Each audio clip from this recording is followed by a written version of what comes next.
എല്ലാവർക്കും പ്രശാന്തി astro research ചാനലിൻ്റെ മറ്റൊരു വീഡിയോയിലേക്ക് സ്വാഗതം. ഈ വീഡിയോയിൽ പറയുന്നത് ഒരു അപൂർവ ക്ഷേത്രത്തിൻ്റെ കഥയാണ് പറയുന്നത്. ഈ ക്ഷേത്രം സന്താന ദുഃഖ നിവാരണത്തിന് വളരെയധികം പ്രസിദ്ധമാണ്. നമ്മുടെ കേരളത്തിൽ എത്രത്തോളം അത് പ്രസിദ്ധമാണെന്ന് അറിയില്ല, എന്നാൽ ഇന്ത്യയിലെ പല ഭാഗങ്ങളിൽ നിന്നും ആൾക്കാർ വരുന്ന ഒരു ക്ഷേത്രമാണിത്. അത് ദക്ഷിണ ഗുരുവായൂർ എന്ന് പറയപ്പെടുന്നു. ഉളനാട് ശ്രീകൃഷ്ണസ്വാമി ക്ഷേത്രമാണ്. പത്തനംതിട്ട ജില്ലയിലെ പന്തളത്തിന് അടുത്തായിട്ടുള്ള ഉളനാട് ശ്രീകൃഷ്ണസ്വാമി ക്ഷേത്രമാണ്. എന്താണ് ഈ ക്ഷേത്രത്തിൻ്റെ പേര്? 13 വയസ്സുള്ള ബാലഗോപാലനായിട്ടാണ് കൃഷ്ണനെ പ്രതിഷ്ഠിച്ചിരിക്കുന്നത് അവിടെ. അപ്പോൾ അവിടെ കൊണ്ടുകൂടിയാണ് ഇതൊരു സന്താനഗോപാലനായുടെ കണ്ണനായിട്ട് സങ്കല്പിക്കുന്നത്. ഈ ജ്യോതിഷത്തിൽ വ്യാഴത്തിനാണ് സന്താനത്തിൻ്റെ കാരകം. സന്താനകാരകൻ വ്യാഴമാണ്. സുഖകാമാധിപൻ ധനകാരനൊക്കെ വ്യാഴം തന്നെയാണ്. അപ്പോൾ അതുകൂടെ കൊണ്ടുകൂടിയാണ് ഈ ഒരു സന്താന ദുഃഖ നിവാരണത്തിന് ഈ ക്ഷേത്രത്തിൽ പ്രത്യേക പൂജകളുള്ളത്. ഈ ക്ഷേത്രത്തിൽ ഒരുപാട് കൃഷ്ണന്റെ ക്ഷേത്രങ്ങളിൽ എപ്പോഴും കുറേ അത്ഭുതങ്ങൾ ഉണ്ടാവുമല്ലോ. അപ്പോൾ ഈ ക്ഷേത്രത്തെ ചുറ്റിപ്പറ്റി അങ്ങനെ കുറേ ഗുരുവായൂരത്തെ പോലെ തന്നെ കുറേ അത്ഭുതമായ കാര്യങ്ങളുണ്ട്. അതിലൊന്ന്, ഇവിടുത്തെ പ്രതിഷ്ഠാ ദിവസം ഒരു തെളിഞ്ഞ ദിവസമായിരുന്നു. ശരിക്കും ഈ ക്ഷേത്രം ഒരു പുരാതനമായ ക്ഷേത്രം അല്ല കേട്ടോ. ഇതൊരു 68 വർഷത്തെ ചരിത്രമേ ഈ ക്ഷേത്രത്തിനുള്ളൂ. അപ്പോൾ ഈ ക്ഷേത്രത്തിൻ്റെ പ്രതിഷ്ഠാ ദിവസം വളരെ തെളിഞ്ഞൊരു ദിവസമായിരുന്നു. ആ ദിവസം പെട്ടെന്ന് ഇരുണ്ടും മൂടിയിട്ട് ഇടിവെട്ടി മഴ പെയ്തു. പിന്നെ ശ്രീകൃഷ്ണ പരുന്ത് ഈ ക്ഷേത്രത്തിൻ്റെ മുകളിൽ ഇങ്ങനെ വട്ടമിട്ട് പറന്നതായിട്ടൊക്കെ അവിടുത്തെ ആൾക്കാർ പറയുന്നുണ്ട്. അപ്പോൾ അങ്ങനെ ഒരു അത്ഭുതമുണ്ട്. പിന്നീട് ഈ ക്ഷേത്രത്തിൻ്റെ പ്രതിഷ്ഠ കഴിഞ്ഞ് ഒരുപാട് വർഷങ്ങൾക്ക് ശേഷം പുനഃപ്രതിഷ്ഠാ സമയത്ത് താഴെക്കൂടം ഇളക്കിയപ്പോൾ പ്രതിഷ്ഠാ സമയത്ത് വെച്ച വെറ്റില വാടാതിരിപ്പുണ്ടായിരുന്നു. അങ്ങനെ ഒരു വിശ്വാസം അവിടെ ഉണ്ട്.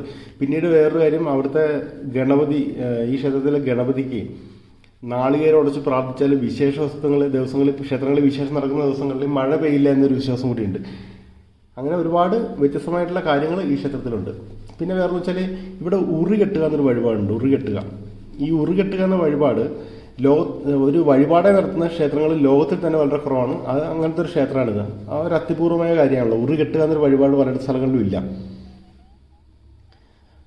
അപ്പോൾ പിന്നെ ഇവിടെ ഞാൻ പറഞ്ഞല്ലോ, ഇവിടുത്തെ പ്രധാനപ്പെട്ട വഴിപാട്, അതിലേക്ക് ഞാൻ വരാം. അതായത് മഹാസുദർശന ലക്ഷ്യപ്രാപ്തി പൂജ എന്നൊരു പൂജയുണ്ട് ഇവിടെ. അതായത് നമ്മൾ പേര് കേൾക്കുമ്പോൾ ഒരുപാട് വലിയ പണം ചെലവുള്ള പൂജ എന്ന് ധരിക്കും. അതിന് ശരിക്കും 100 രൂപയുള്ളൂ ആ പൂജയുടെ രസീത് എടുക്കാൻ വേണ്ടിയിട്ട്. 100 രൂപ മാത്രമേ ഉള്ളൂ. അത് നടത്തുന്നത് പ്രധാനമായിട്ട് സന്താന തടസ്സത്തിനാണ് നടത്തുന്നത്. ഇവിടെ പ്രതിഷ്ഠിച്ചിരിക്കുന്ന ഈ സന്താനഗോപാലനായിട്ടാണ് കൃഷ്ണനെ പ്രതിഷ്ഠിച്ചിരിക്കുന്നത്. അപ്പോൾ സന്താന ദുഃഖം അകറ്റാനാണ് പ്രധാനമായിട്ടും ആ പൂജ ചെയ്യുന്നത്. ഉദ്ദിഷ്ടകാര്യ സിദ്ധിക്കും സന്താന തടസ്സത്തിനും ജോലി തടസ്സത്തിനും ചെയ്യാറുണ്ട് ഈ പൂജ. 101 രൂപയേ ഉള്ളൂ. നമ്മൾ പൂജ ചെയ്യുകയല്ല, പൂജയിൽ പങ്കെടുക്കുകയാണ് ചെയ്യുന്നത്. അപ്പോൾ ഈ പൂജ പങ്കെടുക്കുന്നതിന് എല്ലാ മലയാള മാസത്തിലെയും രോഹിണി നക്ഷത്രത്തിലാണ് ഈ പൂജ നടത്തുന്നത്. രാവിലെ 9:30 മുതൽ 10:30 വരെ 1 മണിക്കൂർ മാത്രമേ ഈ പൂജ ഉണ്ടാവുള്ളൂ. ആ പൂജയിൽ പങ്കെടുക്കേണ്ടവർ നേരത്തെ രസീത് എടുത്തിരിക്കണം. ആ പൂജയിൽ പങ്കെടുത്ത് നമ്മൾ കൊണ്ടുപോകുന്ന ധനം, അത് നാണയമാണ്. അപ്പോൾ നമ്മൾ കൊണ്ടുപോകേണ്ടതായിട്ട് വരും. നമ്മൾ കൊണ്ടുപോകുന്ന ധനം നമ്മൾ ഒരു വെറ്റിലയിൽ ഈ ഉളനാട് ശ്രീകൃഷ്ണന് സമർപ്പിച്ച് പ്രാർത്ഥിക്കുന്നതാണ് പ്രധാനപ്പെട്ട ചടങ്ങ് ഈ പൂജയിലത്തെ. അങ്ങനെ വെച്ച് പ്രാർത്ഥിച്ചതിന് ശേഷം നമ്മുടെ ആഗ്രഹം, നമ്മുടെ സങ്കടം എന്താണോ, നമ്മുടെ ഉദ്ദിഷ്ട കാര്യം എന്താണോ എന്ന് പറഞ്ഞതിന് ശേഷം പോരുക. അവിടുന്ന് പ്രസാദങ്ങൾ വാങ്ങിച്ച് പോരുക. അതിനുശേഷം നമ്മൾക്ക് നമ്മുടെ ഉദ്ദിഷ്ട കാര്യം നടന്നതിന് ശേഷമാണ് ഈ പറഞ്ഞ ഉറി കെട്ടുക ചടങ്ങ്. അപ്പോൾ നമ്മൾ പ്രാർത്ഥിച്ച് പോരാം. ഇങ്ങനെ ഉറി കെട്ടുന്നതായിട്ട് സങ്കല്പിച്ചോ പ്രാർത്ഥിച്ചോ പോരാം. അത് നമ്മുടെ ഒരു പ്രത്യേക കാര്യത്തിന് വേണ്ടിയാണല്ലോ ചെയ്യുന്നത്. അപ്പോൾ കാര്യം നടന്നതിന് ശേഷമാണ് നമ്മൾ ഉറി കെട്ടേണ്ടത്. അപ്പോൾ ഈ ഉറിയും വളരെ വിശേഷപ്പെട്ട ഒരു രീതിയിലാണ് തയ്യാറാക്കുന്നത്. അതായത് പ്രത്യേകതരം ഉറികളുണ്ട്, പല തരത്തിലുള്ള ഉറികളുണ്ട്. 400 രൂപ മുതൽ കൊണ്ട് കേട്ടോ. ഒരുപാട് പണം ചിലവുള്ളതല്ല ഇവിടുത്തെ വഴിപാടുകളൊന്നും തന്നെ. 400 രൂപ മുതൽക്ക് തന്നെ ആ ഉറിയുണ്ട്. അതിൽ പ്രധാനമായിട്ടും നിറയ്ക്കുന്നത്, ഇപ്പോൾ കൃഷ്ണന് ഇങ്ങനെ വെണ്ണയുടെ പ്രധാനമുള്ളതുകൊണ്ട് പ്രധാനമായിട്ടും വെണ്ണയാണ്. പിന്നീട് അതുകൂടാതെ അവല്, കൽക്കണ്ടം, പഞ്ചസാര, കദളിപ്പഴം, ലഡ്ഡു ഒക്കെ ഭക്തരുടെ ഇഷ്ടമനുസരിച്ച് നിറയ്ക്കാം ഈ ഉറിയിൽ. ഈ ഉറി കെട്ടുന്നതിന് പ്രത്യേക ചടങ്ങുകളുണ്ട്. അതായത് നിങ്ങൾക്ക് ആ ഫോട്ടോയിൽ കാണാം, നല്ല ഭംഗിയിൽ ഒരുപാട് കെട്ടിയിരിക്കുന്നത് കാണല്ലോ അവിടെ. അതായത് അതിൻ്റെ ചടങ്ങെന്ന് വെച്ചാൽ ഉറി നിറച്ചതിന് ശേഷം നമ്മുടെ ഇഷ്ട അനുസരണമുള്ള വിഭവങ്ങൾ വെച്ച് ഉറി നിറച്ചതിന് ശേഷം വാദ്യമേളങ്ങളുടെ അകമ്പടിയോടെയാണ് ഒരു പ്രദക്ഷിണം വെക്കുന്നത് ക്ഷേത്രത്തിന്. ഈ ഉറി നമ്മൾ സമർപ്പിക്കുകയാണല്ലോ ചെയ്യുന്നത്. അങ്ങനെ പ്രദക്ഷിണം വെച്ചിട്ട് നമസ്കാര മണ്ഡപത്തിൽ ഇത് വെച്ചിട്ട് പ്രധാന ശാന്തി ഇതെടുത്തിട്ട് ദേവന് സമർപ്പിച്ചതിന് ശേഷം ഭക്തന് കൊടുക്കും. ഭക്തൻ അതിട്ട് ഈ പ്രസാദം കിട്ടുമ്പോൾ ആദ്യം ഈ ഉറിയിൽ നിന്ന് പ്രസാദം കൊടുക്കേണ്ടത് അവിടെയുള്ള കൊച്ചു കുട്ടികൾക്കാണ്. അപ്പോൾ അവിടെ ഈ കളിച്ചു പോകുന്ന ചിക്കര കുട്ടികൾ എന്നൊക്കെ പറയുന്ന പോലെ ആ ക്ഷേത്രത്തിൽ അങ്ങനെ കുട്ടികളുണ്ട്. അപ്പോൾ അത്തരം കൊച്ചുകുട്ടികൾ അവിടെ ഉണ്ടാവും. ആ കൊച്ചുകുട്ടികൾക്കാണ് നമ്മൾ ഈ പ്രസാദം കൊടുക്കേണ്ടത്. കൊടുത്തതിന് ശേഷം ആണ് മാത്രമേ ഭക്തന് ഈ പ്രസാദം സ്വീകരിക്കാൻ പറ്റുള്ളൂ. അപ്പോൾ കൃഷ്ണനെ ബാലഗോപാലായിട്ട് സങ്കല്പത്തിലാണല്ലോ കുട്ടികൾക്ക് പ്രസാദം കൊടുക്കുന്നത്. അപ്പോൾ അതാണ് ഉറി വഴിപാടിൻ്റെ ഒരു ചടങ്ങ് തന്നെയാണ്. പിന്നെ ഞാൻ പറഞ്ഞ പോലെ 2-3 പ്രത്യേകതകൾ വേറെ ഉണ്ട്. അതിലൊന്ന്, നഷ്ടപ്പെട്ട സാധനങ്ങൾ തിരികെ കിട്ടാൻ വേണ്ടിയിട്ടൊരു വഴിപാടുണ്ട്. ഇവിടെ ഉള്ള രക്ഷസിന് പാൽപ്പായസം നടത്തി ആ നഷ്ടപ്പെട്ട വസ്തുക്കൾ തിരിച്ചു കിട്ടും, സാധനങ്ങൾ തിരിച്ചു കിട്ടും എന്നൊരു വിശ്വാസമുണ്ട്.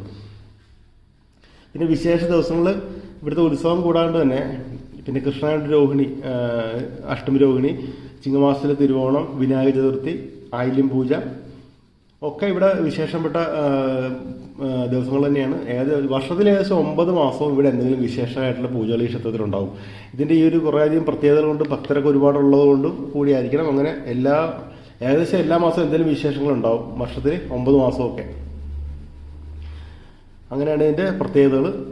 അപ്പോൾ ഈ സന്താന ദുഃഖം അനുഭവിക്കുന്ന ആരെങ്കിലും ഉണ്ടെങ്കിൽ ഈ ക്ഷേത്രത്തിൽ പോയിട്ട് ഈ ഉദ്ദിഷ്ട കാര്യസിദ്ധി പൂജ, അപ്പം ഓർത്തിരിക്കണം, എല്ലാ മാസവും എല്ലാ ആഴ്ചയും എല്ലാ മലയാള മാസത്തിലെ രോഹിണി നക്ഷത്രത്തിലാണ് നടത്തുന്നത്. അപ്പോൾ അതിന് മുമ്പായിട്ട് ഇവിടെ ഞാൻ പിന്നെ ലൊക്കേഷൻ ഞാൻ പറയാം. അതിന് മുമ്പായിട്ട് അവിടെ പോയിട്ട് ഈ റെസീറ്റിൻ്റെ കാര്യങ്ങൾ റെസീറ്റ് എടുത്തതിന് ശേഷം നമ്മൾ ധനം കൊണ്ടുപോകും. വഴിപാട് ചെയ്യുമ്പോൾ അതിൻ്റെ പൂർണ്ണതയിൽ ചെയ്യണം. നമ്മൾ അവിടെ പോയിട്ട് നമ്മൾ ഒരു ഷോപ്പിൽ ചേഞ്ച് വാങ്ങിക്കുന്നതല്ല, നമ്മളിത് മനസ്സിൽ പ്രാർത്ഥിച്ച് കഴിയുമെങ്കിൽ വ്രതമൊക്കെ എടുത്ത് വേണം പോകാനായിട്ട്. നമ്മളൊരു ധനം കൊണ്ടുപോയതിന് ശേഷം ഒരു നാണയം പ്രാർത്ഥിച്ചു കൊണ്ടുപോയാൽ മതി.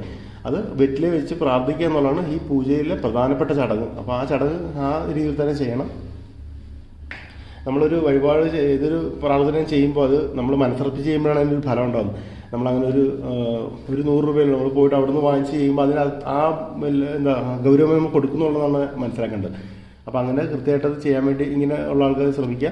പിന്നെ നിങ്ങളുടെ പരിചയത്തുള്ളവർക്കൊക്കെ ഈ വീഡിയോ ഷെയർ ചെയ്ത് കൊടുക്കുക. സന്താന ദുഃഖമുള്ള ആൾക്കാർക്ക് ഒരുപാട് പേര് ഇങ്ങനെ അവിടെ പോയി പ്രാർത്ഥിച്ചതിന് ശേഷം ഉണ്ടായത് അറിയാൻ കഴിഞ്ഞിട്ടുണ്ട്. അപ്പം നിങ്ങൾ അതുപോലെ ഉദ്ദിഷ്ടകാര്യ സിദ്ധിക്കും കൂടിയാണ് ഈ പൂജയിൽ പങ്കെടുത്തിട്ട് ഊറി വഴിപാട് നടത്തി പിന്നീട് നമ്മൾ കൊടുക്കുന്നത്. അപ്പോൾ അതും കൂടി അപ്പോൾ ഏതൊരു കാര്യത്തിന് വേണ്ടിയിട്ടും ജോലി തടസ്സത്തിനൊക്കെ ആയിട്ട് ഏതൊരു കാര്യത്തിനും ഈ ഒരു വഴിപാട് ചെയ്യാവുന്നതാണ്. സന്താനകാര്യത്തിന് പ്രത്യേകമായി കാണുന്നത്, കാരണം ഈ വ്യാഴത്തിന് സന്താനത്തിൻ്റെ കാരകത്തോളം കൂടിയാണ് അങ്ങനെ വരുന്നത്. അപ്പോൾ എല്ലാവരും ഇത് ചെയ്യാൻ വേണ്ടി ശ്രമിക്കുക.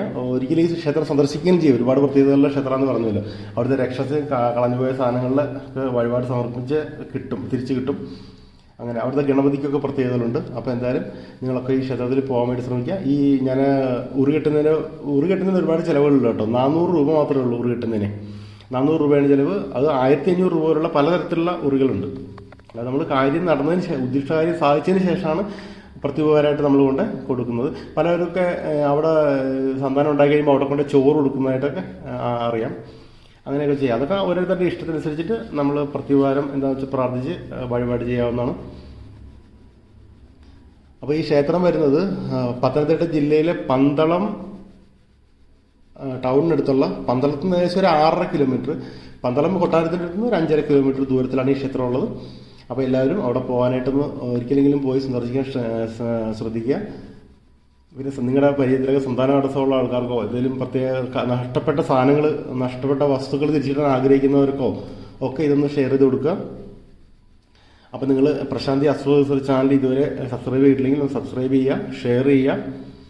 എല്ലാവർക്കും എല്ലാ ഐശ്വര്യവും സന്തോഷവും ഉണ്ടാകട്ടെ എന്ന് പ്രാർത്ഥിക്കുന്നു. നന്ദി, നമസ്കാരം.